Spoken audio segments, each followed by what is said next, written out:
Эмиль Гладиатор Наврузов, Самат Кыргыз Абдурахманов. Какие ожидания? 50-50. Уже неплохо. Возвращение Эмиля Гладиатора Наврузова на голые кулаки. Давненько он не выступал на них. Но привычная стихия для Самата. Если честно, поддержка у Самата просто сумасшедшая. Не знаю. Такое ощущение, что одни болельщики Самата сейчас на арене.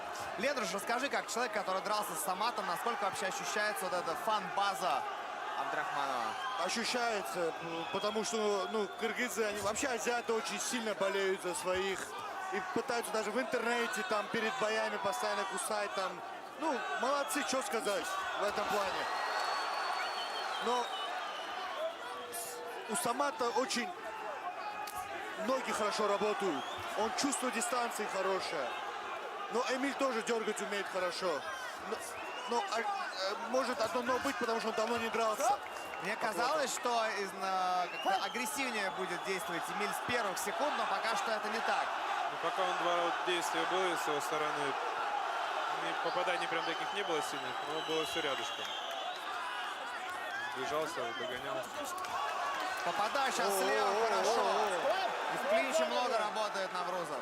И в клинче вроде бы не сильные удары, но я думаю, они чувствительные, потому что голый Кулаки-то особенно.